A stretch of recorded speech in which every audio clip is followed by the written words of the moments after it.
This is a short overview of Chapter 3, Clutter is Your Enemy. Student learning outcomes for this lesson. At the end of this lesson, you will be able to distinguish which elements in a visual are signal and which are clutter. We experience cognitive load anytime we take in information. Cognitive load can be thought of as the mental effort that's required to learn new information.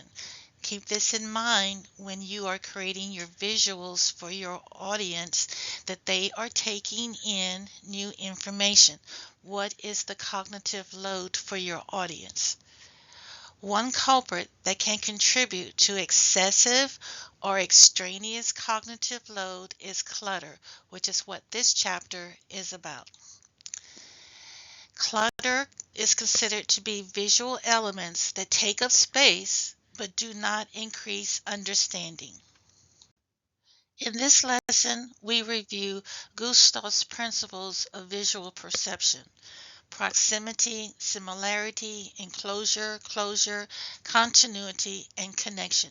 There are other principles, but in this lesson, we will consider these 6 in relation to our visuals. We begin with the proximity principle. We tend to think of objects that are physically close together as belonging to part of a group. If we see objects physically close together on a visual, we think of those elements that are physically close together as a group. Here is an example from your author's book. Here we have 3 groupings. Here is an example from the NASA's website. Again, here we have 3 groupings. With the similarity principle, we consider color, size, shape, and orientation similarities of elements on our visual as being related or belonging to part of a group. Here is an example from your author's book.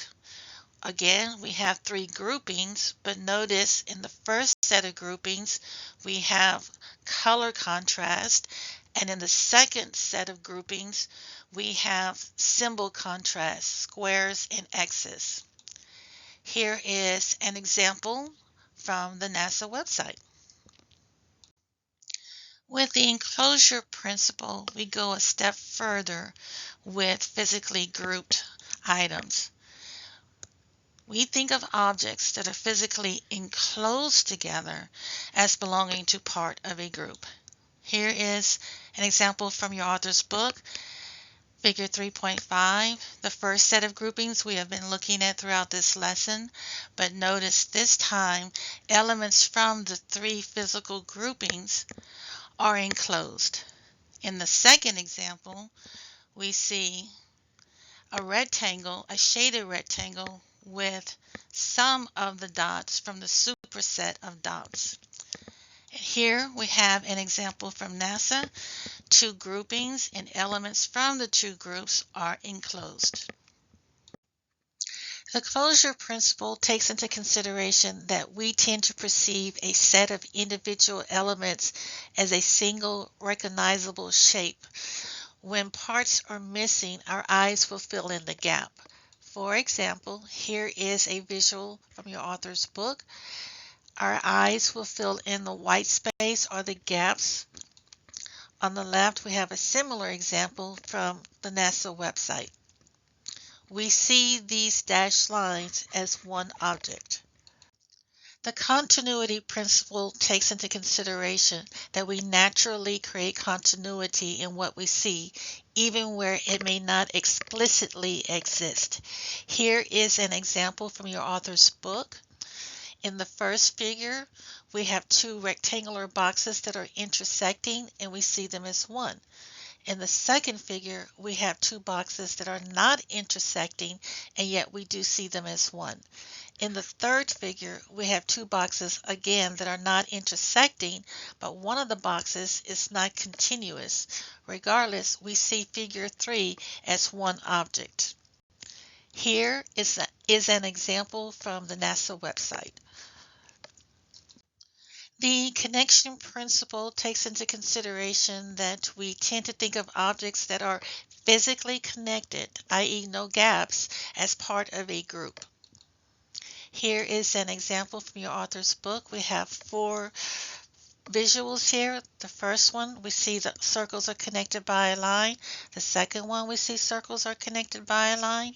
The third one, we see squares connected to circles via a line. And in the fourth one, we see a set of circles connected to another set of circles via a line. And in addition, we have enclosure on the fourth one. Here is another example from the NASA website. The important point here on this connection principle is that we see objects that are physically connected as one, whereas previously I discussed if we saw objects close together with gaps, we still saw them as one. In addition to preventing clutter by applying the Gestalt principles of visual perception, we can also take into consideration the use of white space and visual order. Essentially, I am referring to the placement of the elements on your visual. For example, we have here a visual from your author's book, followed by a cleanup of that visual.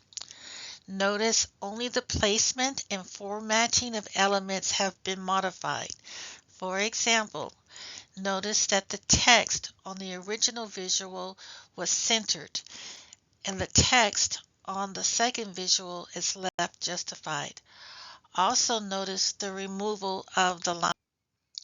Another consideration to prevent clutter would be the use of contrast. Here is an example from your author's book. Notice the horizontal blue bars contrast with the remaining bars that are in gray. Therefore, the blue bars, the most important point you want to make, stands out.